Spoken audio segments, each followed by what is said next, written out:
আমরা সাধারণত লেবু দিয়ে বেলের শরবত খাই। কে কে তেঁতুল দিয়ে বেলের শরবত খেয়েছেন? যারা খেয়েছেন তারা তো খেয়েছেনই, যারা খাননি তারা একদিন অবশ্যই এই রেসিপি ফলো করে ট্রাই করে দেখুন, দারুণ টেস্ট হয়।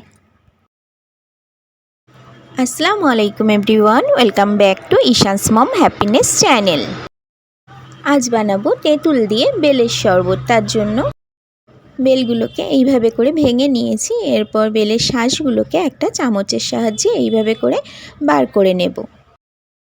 তেঁতুলের শাঁস দিয়ে বেলের শরবতটা বানাবো, সেই কারণে তেঁতুলটাকে একটু পানির মধ্যে ভিজিয়ে রেখে দেব। তো এই যে তেঁতুলটাকে একটু 5 মিনিট আগে থেকেই পানির মধ্যে একটু ভিজিয়ে রাখছি, এতে করে তেঁতুলগুলো খুব ভালোভাবে ভিজে যাবে আর শাঁসটাকে খুব ভালোভাবে নিয়ে নেওয়া যাবে। এখানে আমি 2টো বেল নিয়েছি, তো সবগুলো বেল থেকেই আমি শাঁসগুলোকে খুব ভালোভাবে এইভাবে করে উঠিয়ে নিয়েছি একটা পাত্রের মধ্যে। এরপর এর মধ্যে আমি পরিমাণ মতো পানি দিয়ে দেব। পানির কোনো পরিমাণ নেই, কারণ যারা একটুখানি ঘন খেতে চাইবেন তারা একটু কম পানি ইউজ করবেন, আর যারা একটু পাতলা খেতে চাইবেন তারা একটু বেশি পানি ইউজ করবেন।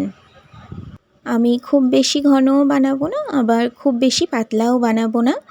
তো বেলের শরবতটা দিয়ে 2টো বেল দিয়ে আমি 3 গ্লাস শরবত বানাবো, কারণ আমি আর আমার ছেলে বেলের শরবত খাই না। শ্বশুরমশাই আর শাশুড়ি মা খুব ভালোবাসে বেলের শরবত, আর বড় একটু খাবে।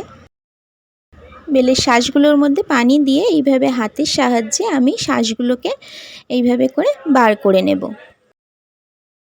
আর এই কাজটা হাতের সাহায্যেই করতে হবে। এরপর এই যে শাঁসগুলো মানে এক্সট্রা যে শাঁসগুলো ছিবড়েগুলো, সেগুলোকে আমি একটা প্লেটে উঠিয়ে নিচ্ছি। বাদবাকিটা আমি একটা ছাঁকনির সাহায্যে ছেঁকে নেব।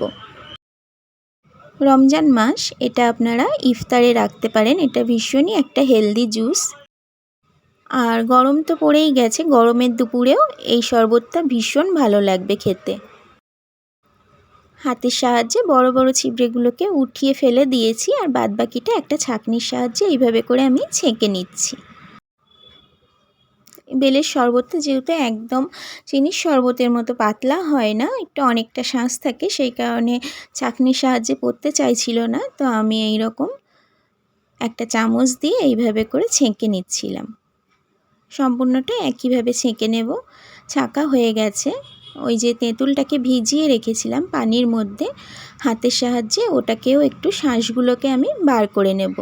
বার করে নিয়েছি। এরপর এটাকেও আমি ওই ছাঁকনির সাহায্যে একটু ছেঁকে নিয়ে নেব। শরবতের মধ্যে একবারেই নিয়ে নিচ্ছি। আমি তো এটা খাইনি, কিন্তু শ্বশুরমশাই আর শাশুড়ি মা বলছিল দারুণ টেস্ট হয়েছে।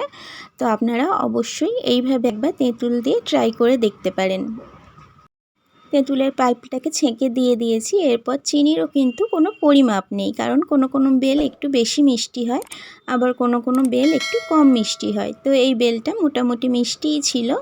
তো আমি এখানে 5 থেকে 6 টিস্পুন চিনি দিয়ে দিয়েছি। আপনারা টেস্ট অনুযায়ী চিনিটা দিয়ে দেবেন। আর এখানে আমি 1 টিস্পুন বিট লবণ দিয়েছি, এতে টেস্টটা ভীষণ ভালো হয়। আর এখানে আমি ঠান্ডা পানি ইউজ করেছিলাম শরবতে, কারণ সাথে সাথেই খেয়ে নেবে, সেই কারণে আপনারা আগে থেকে বানিয়ে এটা ফ্রিজে রেখে দিতে পারেন, নর্মাল পানিতে তখন বানাতে পারেন। আমি একেবারেই ঠান্ডা পানিতে বানিয়ে নিয়েছি, কারণ ফ্রিজে রাখবো না। এটা একদম রেডি হয়ে গেছে। আমি একটা গ্লাসের মধ্যে একটু সার্ভ করে নেব। একটা লেবুর টুকরো দিয়ে দেব, এতে করে দেখতে খুব ভালো লাগবে। এরম ধরনের অনেক ড্রিঙ্কস রেসিপি আমার চ্যানেলে দেওয়া আছে, আমি প্লেলিস্টটা এন্ড স্ক্রিনে দিয়ে দেব, আপনারা দেখে নিতে পারবেন। Thank you so much for watching.